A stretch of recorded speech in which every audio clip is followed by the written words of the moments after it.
Hola amigos, bienvenidos a un nuevo video en mi canal El Baúl del Saber. He venido haciendo una serie de videos contando un poco de la historia de las colonias de España en América. He arrancado hablando acerca de lo que fueron las culturas inca, maya y azteca, época prehispánica. Y en esta oportunidad vamos a hablar acerca de ese rompimiento que se generó de las colonias con el imperio español. Más o menos fue de 1781 a 1819. Vamos a hablar acerca de ese lapso. ¿Qué ocurrió? ¿Qué pasó? ¿Por qué se generó este movimiento de independista a lo largo de todo el continente americano? ¿Qué lo causó? ¿Cuáles fueron los motivos? ¿Cómo se logró o cómo se comenzó a consolidar este sueño de emancipación de la corona española?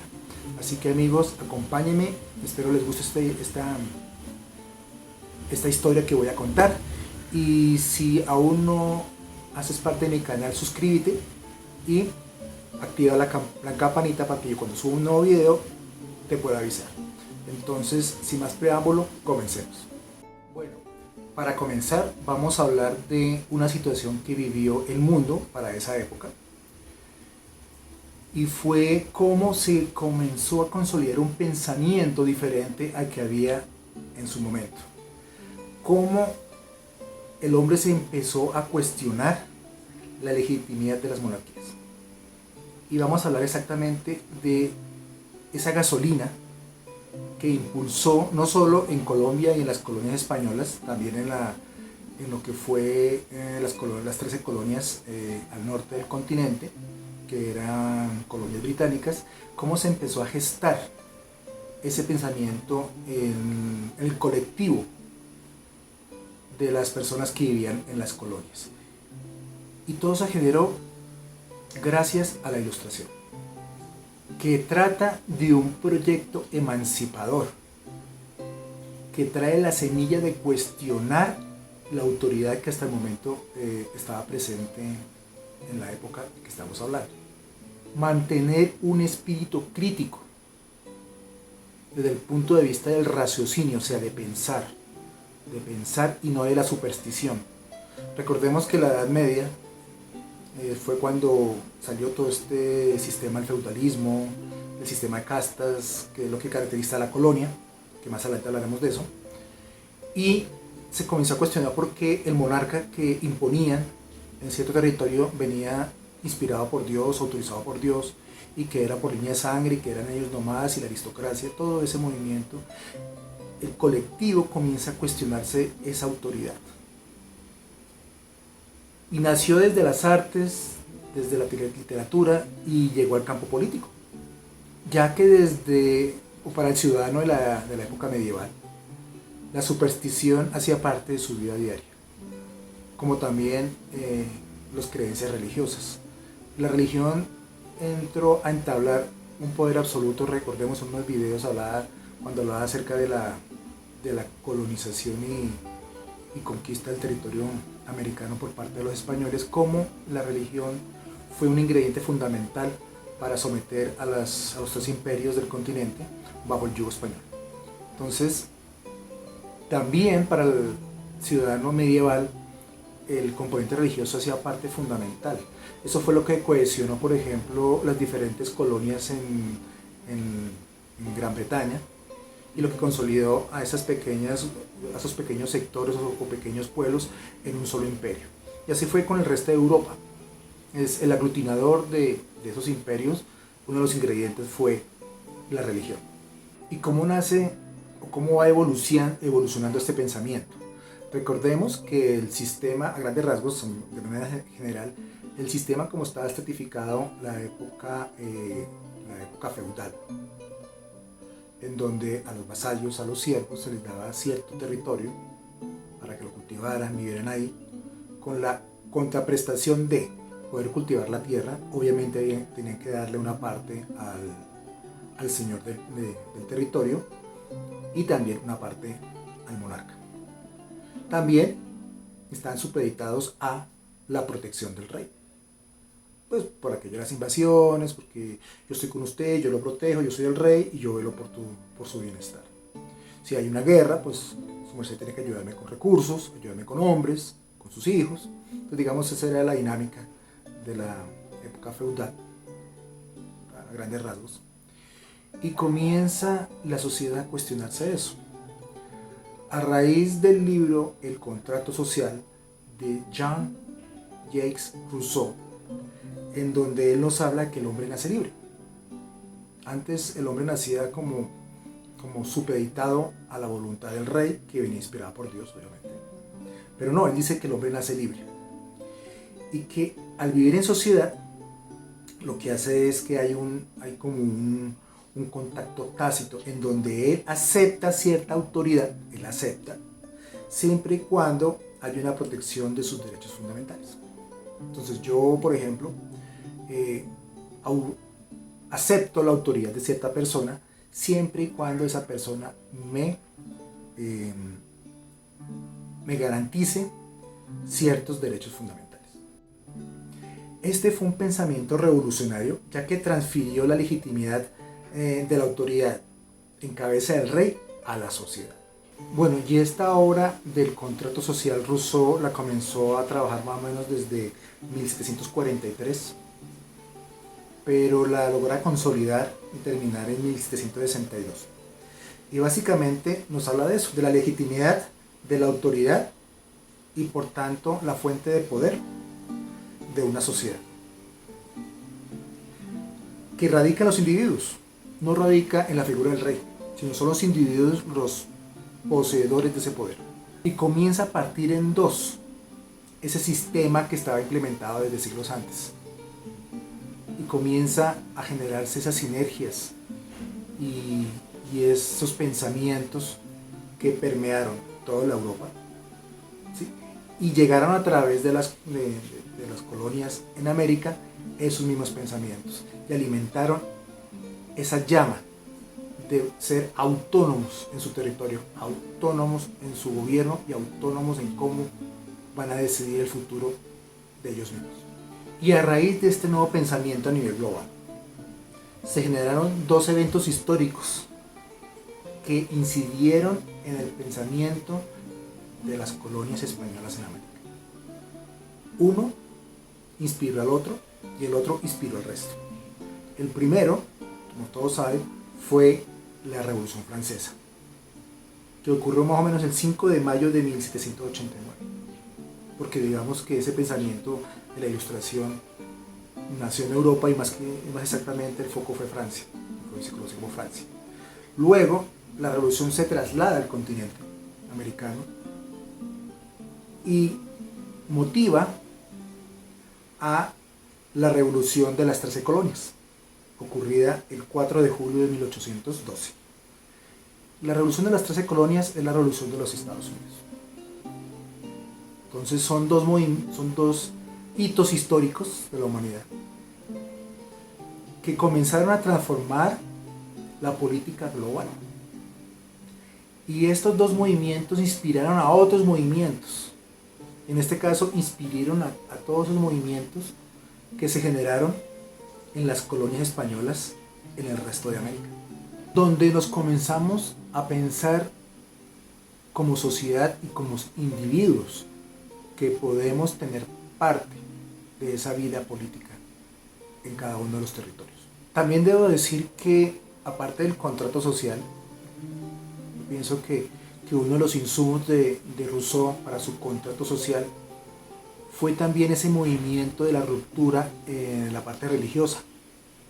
Como lo hablábamos en otro video, que lo pueden encontrar en mi canal, en donde hablamos acerca de cómo fue esa llegada de los españoles a América. Hablo acerca de cómo en su momento la religión católica sufrió una ruptura, se fraccionó, los ortodoxos, los católicos y los protestantes.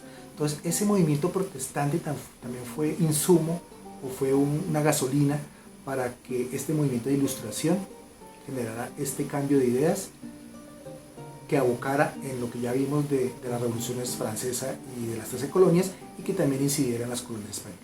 ¿Qué tenía de importante esa influencia protestante? Recordemos que lo que buscaba Martín Lutero es que la Biblia fuera más cercana al pueblo, ¿sí? Antes el que tenía la palabra y el que podía interpretar las escrituras desde el punto de vista religioso eran las personas que estaban diseñadas para eso. Digamos el episcopado, las personas que sean parte de la iglesia, y solamente los del común éramos meros espectadores. No, acá con esta revolución protestante la Biblia se acerca más a la persona, hay un contacto más personal, hay una interpretación más personal de la palabra de Dios, si lo hablamos desde el punto de vista religioso. También eso mismo se dio en Inglaterra con la Declaración de los Derechos tras la revolución liderada por Oliver Cromwell, que buscaba también eso, muy inspirado en la Ilustración, que sin duda fue el camino muy influido por las reflexiones de nuestra capacidad individual de entender el mundo. No solo fue en el campo político, como digo yo, el movimiento de Ilustración afectó el campo político, pero esto viene del campo del pensamiento. René Descartes, Michel de la Montaigne, muchos filósofos, investigadores, científicos hicieron parte de este movimiento revolucionario. Y desde las letras, desde la parte científica, desde el arte, desde la ciencia, llegamos a la parte política. Entonces vea la influencia de cómo todo eso nos lleva a ese cambio global de pensamiento que abocó en lo que se vio en las colonias, tanto al norte del continente como lo que fue Mesoamérica, el resto de las colonias españolas. Y hablando un poco de Oliver Cromwell, fue una persona muy importante en la historia británica. Él era un político inglés, fue el principal protagonista de las guerras civiles entre 1642 y 1649 que llevarían a la ejecución del rey Carlos I y a la instauración de una república. Aquí ya se estaban buscando en Inglaterra esos movimientos de buscar dejar de ser una monarquía a convertirse en una república. Él fue, digamos, tenía el poder absoluto. Él fue llamado como Lord Protector de Inglaterra, pero tras su muerte la monarquía inglesa se restaura en la persona de Carlos II. Ya ha estado así hasta nuestros días. Como podemos ver, hoy en día Gran Bretaña o el Reino Unido tienen un sistema monárquico parlamentario en donde la reina en este momento funge funciones de líder o jefe de Estado, y el primer ministro, en este caso Boris Johnson, funge como el líder de gobierno, líder de gobierno. Entonces, después de la muerte de Oliver Cromwell, el sistema político británico se transforma así en una monarquía parlamentaria. Bueno, y ahora vamos a hablar acerca de la crisis de la monarquía española, en cabeza de un gran personaje, nuestro afamado Carlos IV. Pero antes de hablar de Carlos IV, voy a hacer una pequeña referencia a cómo veía la Revolución Francesa la injerencia de la religión en cabeza del rey. Dice, y es una idea de la Ilustración, dice que Dios creó el mundo y el universo. Lo creó y quedó tan lindo que el tipo de fue, se desentendió. Eso quiere decir que no se puede acudir a Dios para saber el destino del hombre. El hombre es autónomo. Con este pensamiento es en donde los reyes no gobiernan por derecho divino, sino por la soberanía del pueblo. Entonces el poder del rey no radica en que le imponga la monarquía, le imponga la religión o le imponga Dios, que diga Dios, este es el señor que va a gobernar, sino es por complacencia y por beneplácito del pueblo que dicen, ese señor es mi rey. Así funcionaba y era la idea que manejaban en su época la Ilustración, cómo miraban a la monarquía. Y si volvemos a Carlos IV, y quiero hacer aquí un juego de imágenes, miremos a Carlos IV y miremos al rey emérito don Juan Carlos I. ¿Sí lo ven? Muy parecidos, porque es la familia Borbón la que viene gobernando España desde la época de Carlos III. Entonces, volvemos a Carlos IV. Carlos IV, digamos que para uno asumir un puesto de poder, de tener ganas, como para decir, la vaina me gusta. Y Carlos IV no era que estuviera muy interesado en gobernar, era más que todo de la farrita y le gustaba cazar. Por eso a Carlos IV le dicen el cazador, porque si él podía salir a cazar, más se perdía. ¿Qué pasa? Que hay un vacío de poder. ¿Por qué? Porque quien estaba detrás del poder no era el rey, Carlos IV, sino era Manuel Godoy, que era el amante de la reina. La reina, la esposa se llama María Luisa de Parma. María Luisa de Parma era la esposa del rey Carlos IV, pero tenía su cuento con Manuel Godoy, quien era la persona que estaba atrás del poder y ejercía todas las decisiones políticas de la monarquía, las hacía Manuel Godoy. Esto todo el mundo lo sabía en la época española de la época. Entonces, el reinado de Carlos IV vino marcado por lo que pasó en la Revolución Francesa.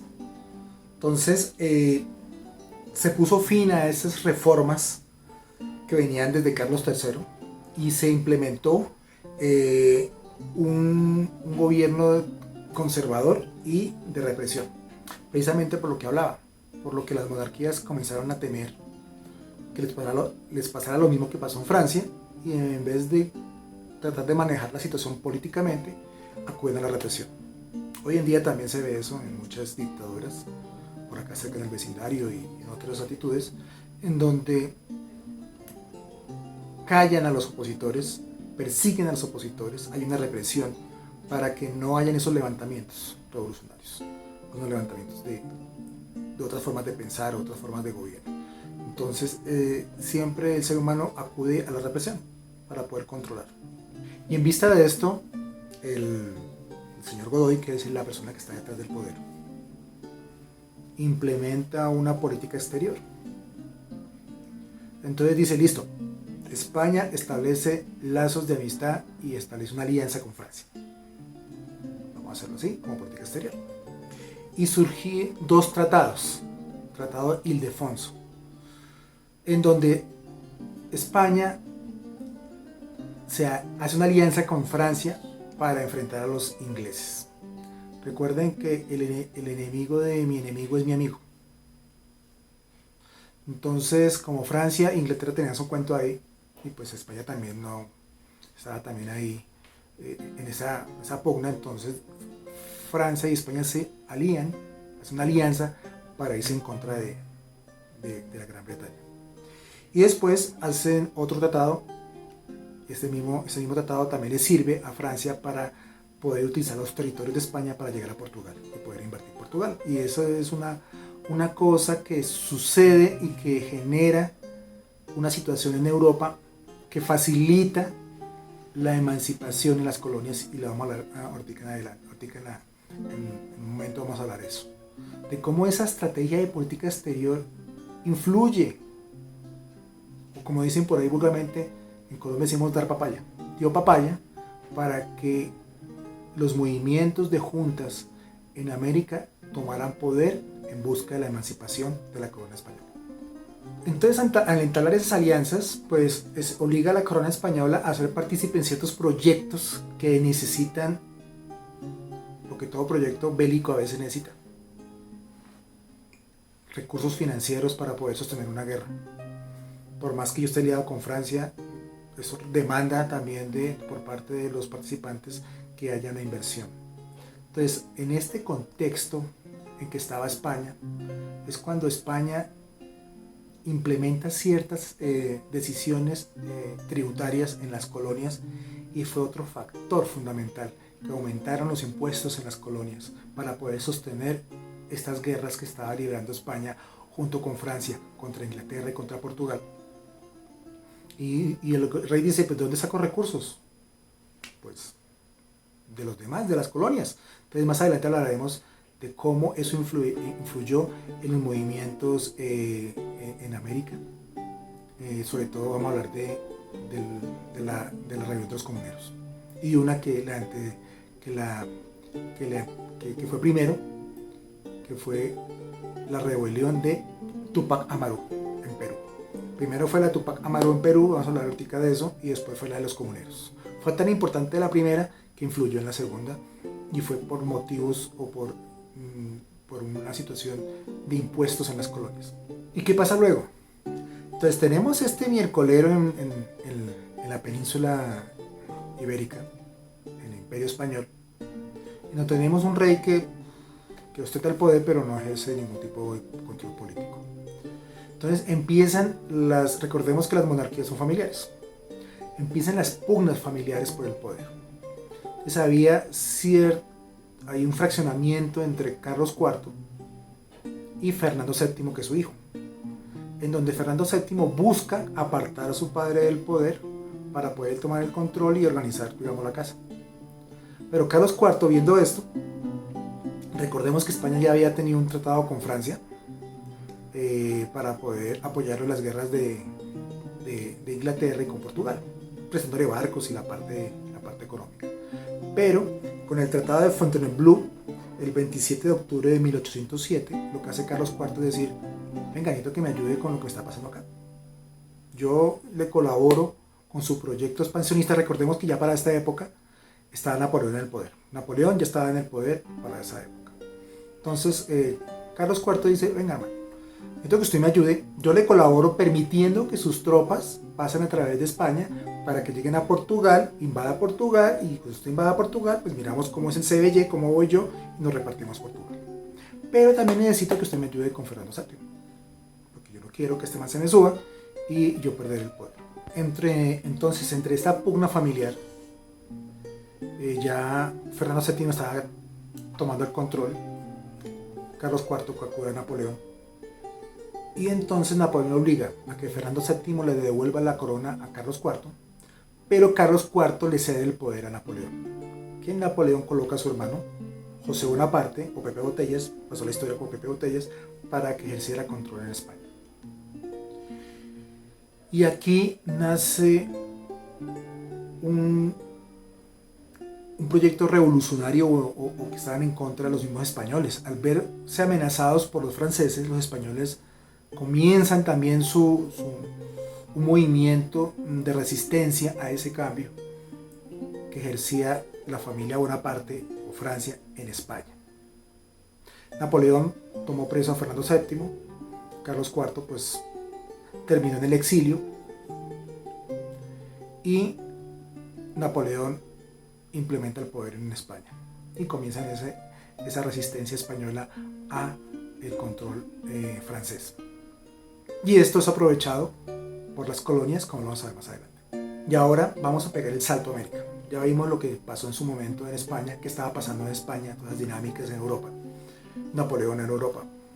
Entonces yo pienso que la independencia se la debemos también a Napoleón, que se metió allá y digamos que desbarajustó todo allá y crearon esas pugnas familiares, y vamos a pegar el salto a América. Y partimos desde el punto en donde las reformas de Carlos III fueron abolidas y se implementaron otras políticas más conservadoras y más represivas, bien sea porque la monarquía española tenía el temor de lo que pasó en Francia pasara en España, y también por las alianzas que estaba haciendo España con Francia, necesitaba más recursos financieros. Entonces, eso hizo que se presentaran dos levantamientos en las colonias. El primer levantamiento fue el de Tupac Amaru con Micaela Bastidas, que era su esposa y consejera, desde Perú. Bueno, la rebelión comienza con el asesinato de un oficial español a manos de Amaru. Él argumenta que se actuaba en nombre de la autoridad del rey en protección del pueblo indígena. Acá hay un discurso inicial en donde se actúa en contra del poder establecido en el lugar, pero en nombre del rey. Así arrancó este movimiento, y también arrancó el de los comuneros. Luego el discurso cambió y pasó al reclamo de los derechos de los indígenas. Amaru se hace reconocer como un heredero directo del imperio inca, de los incas. Y la rebelión se extendió por Perú, por Bolivia, por parte de Argentina. Digamos que fue un movimiento que llegó a todos los rincones de Sudamérica. Tanto así que inspiró el de los comuneros. La rebelión se volvió ese grito de reivindicación indígena que atacó el sistema de castas colonial. Y ya vamos a hablar de, y yo vengo hablando hace rato que ya vamos a hablar de eso, La rebelión de Amaru fue aplastada por los españoles cuando él llegaba a Cusco. Bueno, en 1781 se da la otra rebelión que fue muy importante en lo que conocemos como Sudamérica, que fue la rebelión de los comuneros. Esta rebelión se da en Socorro, Santander. Socorro, Santander es la ciudad manufacturera del nuevo reino de Nueva Granada. Y se da por el incremento del alcabala. El alcabala es un impuesto, hacemos la analogía como si fuera el IVA, que hoy conocemos todo ese IVA, en su momento era el alcabala. Y hay un incremento de impuestos. Y como lo dijimos antes, hay un incremento de impuestos por la situación política que estaba viviendo el Imperio Español en Europa, con todas las alianzas que hizo con Francia. Entonces, se genera este descontento popular por el incremento de este impuesto. Manuela Beltrán fue otro exponente de esta rebelión de los comuneros. Ella era de tabaco. Y los impuestos que incrementaron era al aguardiente y al tabaco. Entonces comienza este movimiento revolucionario, una rebelión. Y es una rebelión en contra de las medidas que estaban implementando. En su momento no estaban en contra de la corona española, estaban en contra de cómo se estaba administrando acá. Por eso la consigna de los comuneros fue: viva el rey, abajo el mal gobierno. Entonces, inicialmente, este movimiento no iba en contra de la corona española, iba en contra de las medidas fiscales que estaban tomando en su momento. Y arranca ese movimiento comunero y la idea era llegar a Bogotá. Entonces, vamos para Bogotá. A la altura, para los que no ven este video de otras latitudes aquí en Colombia, está Bogotá, que es la capital, y hay un municipio en el que yo vivo, que es Zipaquirá, y hay un punto que se llama Chía, que es una ciudad cerquita de Bogotá. Ahí hay un lugar que se llama el Puente del Común, que dejo una foto de cómo es hoy el Puente del Común. Ahí en ese sitio se llevó a cabo un encuentro entre Juan Francisco Bermeo, que era el líder comunero, con toda su comitiva, con todo su movimiento comunero, y el arzobispo Antonio Caballero y Góngora, en representación de la corona española. Se sentaron y dijeron: bueno, vamos a ver qué está pasando, no estamos de acuerdo con esto, y comenzaron las negociaciones y llegaron a un acuerdo final. Listo, es el acuerdo final, pero hubo un inconveniente. Primero que todo, ese acuerdo final no fue avalado por el rey. El rey dijo: yo no estoy de acuerdo con ese acuerdo, y se echó para atrás. Y segundo, se presentó una falta de liderazgo por parte de Juan Francisco Bermeo, que era el líder comunero. En vista de ese vacío de poder o de esa falta de liderazgo, José Antonio Galán toma las riendas del movimiento comunero para decir: un momentico, mi hermano, ¿cómo así que usted me va a conocer? Llegamos a un acuerdo, nos sentamos, y ¿cómo es que van a decir que no? Entonces comienza otra vez este movimiento comunero. Es perseguido, José Antonio Galán es perseguido y es asesinado. Lo parten en pedacitos y reparten los pedazos de él en diferentes partes de la región como una medida de escarmiento público. Es decir, vea, si usted osa rebelarse contra mí, vea lo que le va a pasar. Muy al estilo de los romanos que colocaron, cuando fue la rebelión de Espartaco, colocaron a todos los gladiadores a lo largo de los caminos de Roma para que vieran la gente quien osa rebelarse contra el estamento, lo que le va a pasar. Lo mismo pasó acá: mataron a José Antonio Galán, partieron en pedacitos y lo distribuyeron. El rey nombra al arzobispo Antonio Caballero Góngora como virrey, ¿sí?, para que pues trate de manejar la situación. Él lo que hace primero es descolgar las partes de José Antonio Galán. El virrey comenzó a tratar de poder manejar la situación. Se presentaron pequeños brotes de rebelión en varias partes del Virreinato de la Nueva Granada y de Venezuela. Aquí los que llevaban del bulto, como dicen vulgarmente, que decimos aquí en mi tierra, eran los funcionarios públicos, porque eran los que tenían que ir a cobrar el impuesto a la gente. Entonces los que llevaban del bulto les pegaban, los amenazaban. Bueno, entonces ahí hay una situación complicada. Estas dos rebeliones reunían eso, el descontento de la población. Llegó a tener el apoyo de las élites, pero los intereses tanto de mestizos como campesinos frente, por ejemplo, a los comerciantes y a las élites mostraron una brecha debido al sistema de castas colonial.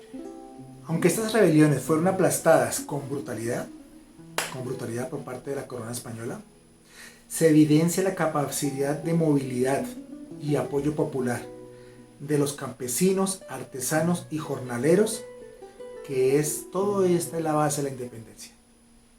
Y aquí quiero hacer una observación. El éxito de la campaña libertadora que veremos más adelante, sí, los generales, Bolívar, Santander y todos los generales fueron importantes, pero el éxito de toda esa campaña libertadora fueron los campesinos, los artesanos, los jornaleros, los esclavos en su momento, que llevan a cabo esta campaña libertadora. Y voy a hacer una pregunta. ¿Cuál fue la primera república en América? Con todo este movimiento de emancipación, tanto desde el norte hasta el sur. ¿Quién me dice? Piénsalo. Muchos pueden decir que es de las 13 colonias en Estados Unidos, que fue, digamos, la primera antes de la nuestra. Pero déjeme decirle, la primera república que se creó en todo este territorio fue la de Haití. Recordemos que Haití era colonia francesa y fue la primera república que abolió el sistema de castas en la colonia, porque venían de esa revolución francesa y también llegó a todas las colonias en Francia, de Francia digamos en lo que son los territorios de ultramar. Entonces la primera república que se creó en el continente americano fue la de Haití. Recordemos que cuando Napoleón toma el poder en España hay una crisis de la legitimidad de la monarquía española y eso también afecta a las Américas. Así como las 13 colonias, se abre el debate de la participación de los criollos en la política española. Ellos buscan esos espacios políticos. Cuando en España se comienza a desconocer la autoridad de José Bonaparte, con las juntas que se crearon en España en 1808, asimismo, en las colonias se comienza a desconocer o a cuestionar el derecho de esas juntas sobre la legislación de las señas. Juntas que son hechas por los mismos criollos. Y el sentimiento de los criollos, de los derechos de los españoles, son recogidos en el famoso Memorial de Agravios, escrito por Camilo Torres en 1809. Y la bandera que recoge varios sectores en las colonias para crear las juntas fue: si el rey representa al pueblo, a la ausencia del rey, la soberanía retorna al pueblo. Y como sabemos que había una ausencia de poder en España porque estaba Napoleón Bonaparte y José Bonaparte, entonces esa era la consigna para crear las juntas en las colonias españolas en América. Y en este movimiento de juntas se dan muchas oportunidades y muchos oportunismos. Dentro del movimiento que había sido creado y pensado para sostener la legitimidad del monarca Borbón en las Américas, también se abre la posibilidad de otras tendencias, como de hacer reformas para adquirir más derechos de aquellas personas que apoyaban a Fernando VII. Entonces había un caldo de cultivo, hay unos oportunismos. Recuerda que esto es una transformación política y hay unos movimientos políticos y como mucho ruido político en donde diferentes sectores también aprovechan de cómo sacar tajada del momento. Entonces la idea era hacer reformas en las colonias para obtener más poder, sobre todo en los criollos. Y con todas estas dinámicas es cuando, por ejemplo, Cartagena y Caracas se declaran estados libres en 1811, así también como lo hizo la ciudad de Mompox. Recordemos que cada región era como independiente, no están interconectadas entre sí mismas, entonces era una relación entre la región y España directamente. Entonces cada uno optó, y en este caso, por el ejemplo, Cartagena, Caracas y Mompox declararon su independencia de la corona española en 1811. Y es aquí cuando se empiezan a crear esos proyectos de independencia de la corona española, que fueron ideados, no fue que se nos ocurrió hacerlo, no. Esto fue un proceso. Y la independencia de la Nueva Granada, de la corona española, se dio en dos momentos. El primer momento, que fue el momento político, con el grito de independencia el 20 de julio de 1810, con el famoso incidente del Florero, y el segundo fue el militar, después de la reconquista, del proyecto de reconquista español, y que culminó militarmente Simón Bolívar, el 7 de agosto de 1819. Entonces tenemos desde 1810 a 1819. No vamos a hablar acerca de, en este video, de todo ese lapso. Vamos a hablar hoy, y vamos a cerrar este video con lo que pasó en el grito de independencia de 1810.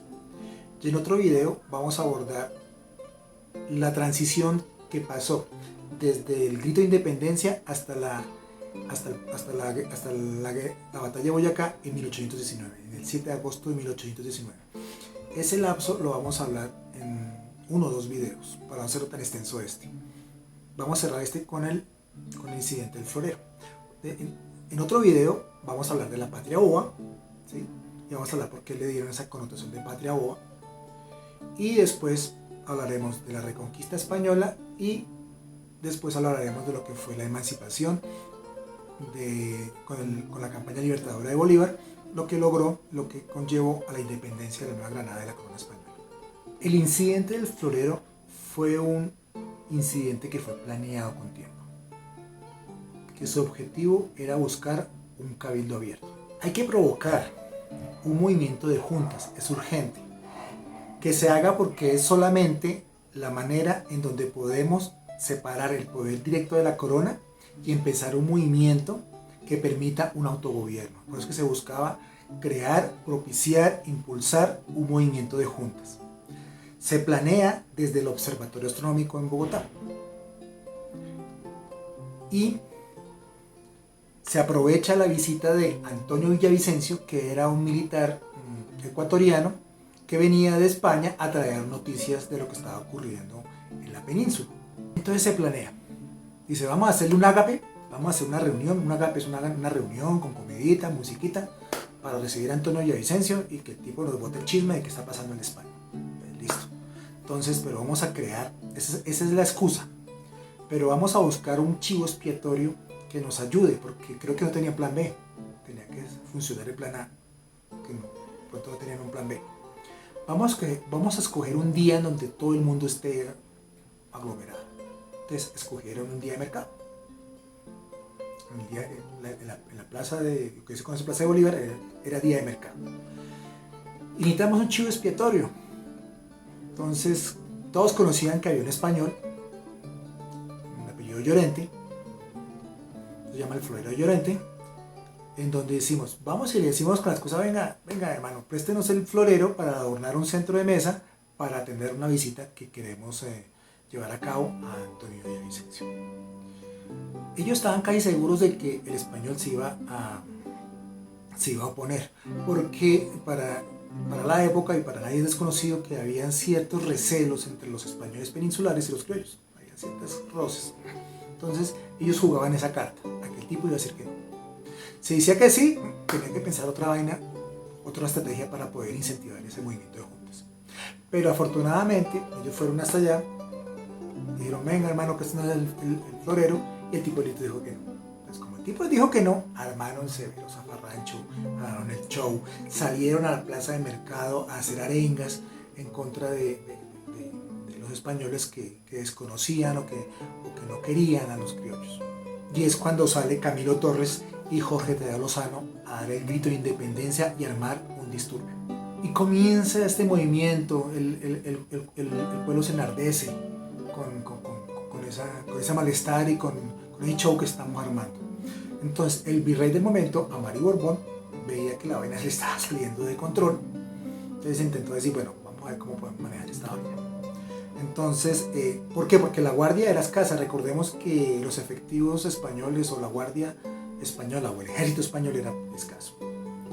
Entonces decide sacar las tropas para controlar el conato, pero el militar Antonio Baraya, que era criollo, estaba al mando de esa milicia.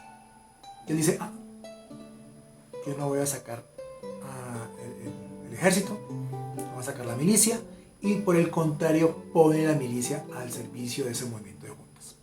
Entonces al ver esto, Mario Borbón dijo, miércoles, qué bacán. Entonces comienza a decir, bueno, listo, sentémonos y miremos cómo podemos manejar esto. Y es cuando comienza y se instaura la Junta de Santa Fe de Bogotá. Pero como eran mayoría, porque era un cabildo abierto, el virrey le tocó sentarse pues a mirar cómo negociar. La clave ¿cuál era? Era desconocer la autoridad del rey. Buscaban, ese era el objetivo. Entonces, ¿qué hacen?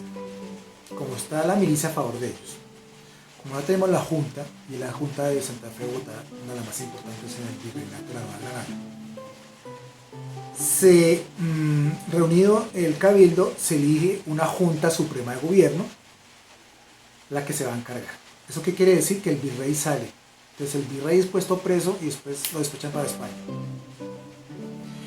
Y la idea es no desconocer de primer momento la autoridad del rey, pero con la consigna de que el rey tiene que ir a gobernar acá.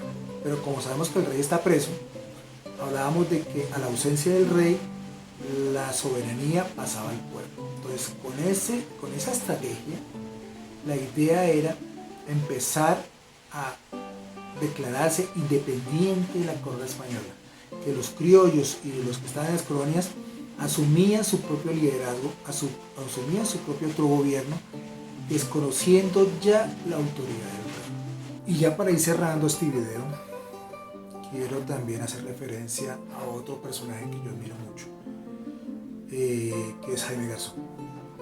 Yo quiero traer algo que él decía,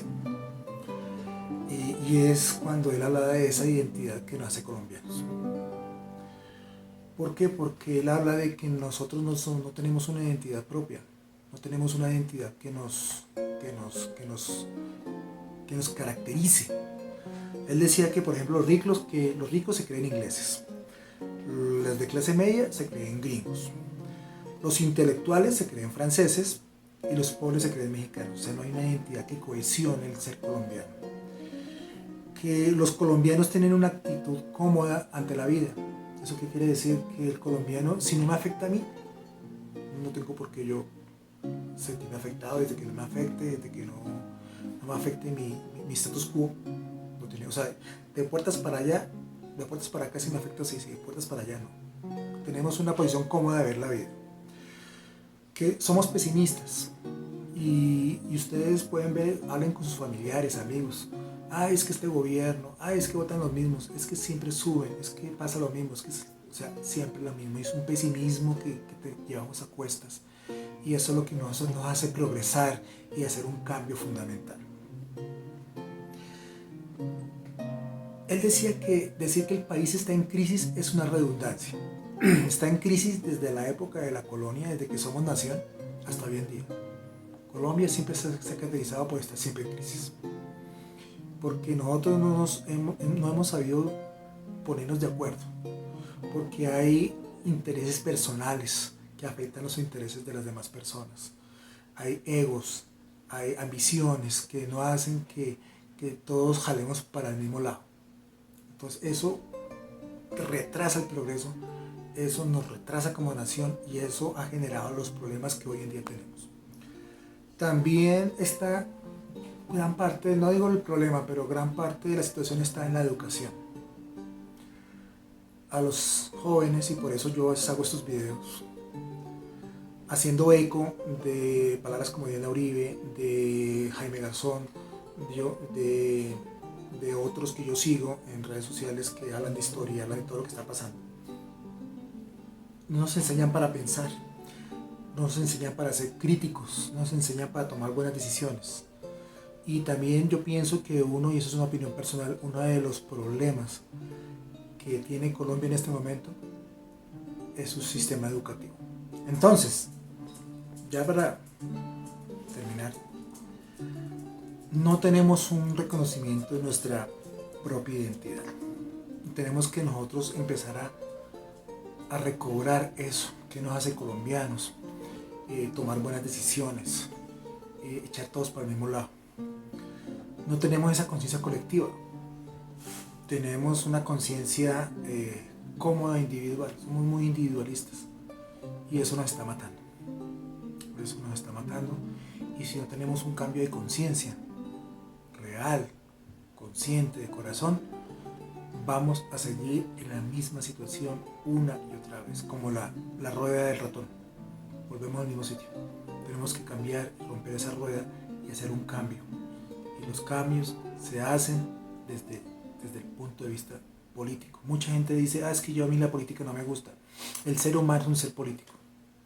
A mí, en lo personal, yo no soy político.